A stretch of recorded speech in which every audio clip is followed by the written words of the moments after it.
Hello, and welcome to Side Hustle Kings and Queens, where I share various side hustles I find. Remember, I'm not a financial advisor. I just love learning all of this, and I like to share it with you as well. Now, today, we're going to listen to Chris Guillebeau at sidehustleschool.com. He's going to talk about how a graphic designer learned how to draw caricatures for $250 an hour type gigs. Here we go. Hello, what's up? Welcome back to Side Hustle School. We are now going into week number 3. This is episode 15. And if you have just joined us recently, you may want to go back and listen to the first 2 weeks of episodes. Now, you can listen to any particular episode without feeling like you're missing out, so it's totally okay if you're just jumping in. But the lessons that you learn through the stories do build on one another. So if you're serious about your hustle, if you're making this your year of creating more freedom for yourself, you may want to take the time to download each episode and then listen whenever you're able to catch up. Now, this is not a one-sided commitment. If you make the commitment, I'm also committed as well. So if you make this part of your routine, I will do everything I can to support you in your hustle this year. I'll be right back with today's story. It's all about how a graphic designer went from $8 an hour to $250 an hour in her side business. She now earns more than $100,000 a year working part-time, and she has some great advice that applies to a lot of hustles. And now our story. San Diego graphic designer Julia Kelly wanted to make extra cash. So after finishing college, she took a part-time summer gig as a caricature artist at a local amusement park. She'd always been good at sketching quickly, and drawing people sounded fun. Well, despite her skills, Julia's summer job started with a terrifying experience. The park had a strict rule that artists couldn't sketch in pencil before committing to the finished product. So right from the start, she had to use permanent markers. In other words, there was no undo button, no way to back up from a mistake or erase and start over. Drawing faces can be intimidating, especially when you have to commit to each stroke from the beginning. The trial by fire was intense, but it worked. After a few weeks, Julia no longer felt terrified. Instead, she felt confident. She'd mastered a new skill.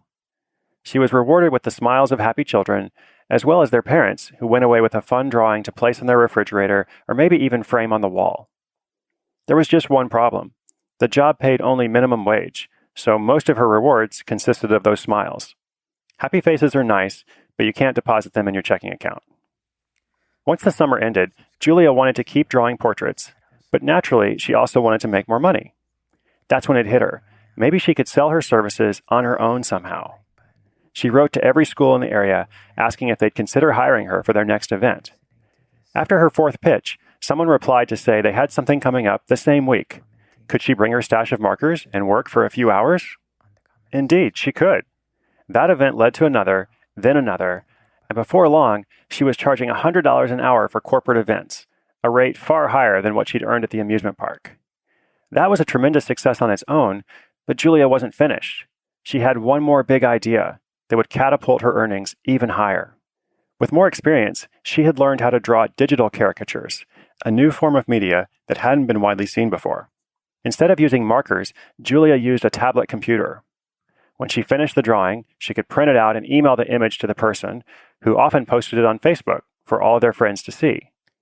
This gave her work a wow factor that no other freelance artist in her area had, and the perceived value of her services skyrocketed. She began charging $250 an hour, focusing on corporate events that had larger budgets for the right kind of experiences. Now, this higher rate was too much for some event planners, but plenty of others gladly accepted. So she was now making 2.5 times as much while working the same hours.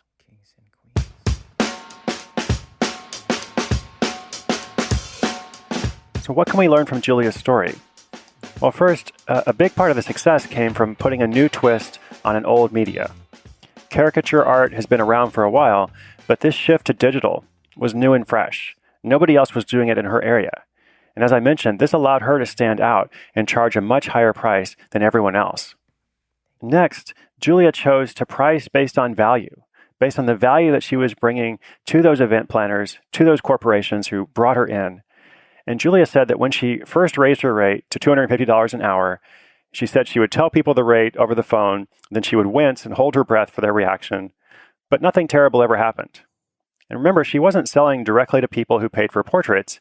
she was selling to corporations and event planners.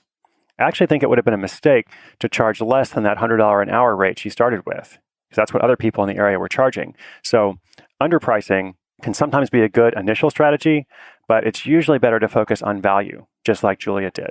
If she had priced much less, those event planners might have wondered if she was any good.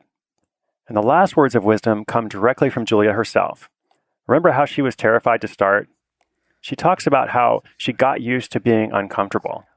As she stepped out into a new venture, she was uncomfortable before her skills improved. She was uncomfortable when she had to learn to pitch and make sales, and then to charge higher rates, to learn that new medium, to invest in different courses where she'd learn more. People sometimes think that all this stuff comes naturally. And if it comes naturally to you, fantastic. But a lot of the rest of us are like Julia. It's not necessarily natural or intuitive. And sometimes you have to go through this period of discomfort to get to something that works as well as you'd like it to.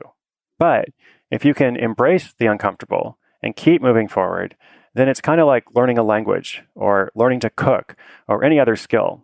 You're pretty bad at it at first, but then with repetition, you do improve. Well, it may not happen exactly like that for you, but if you listen to these stories, you begin applying them to your own hustle, you will see results over time.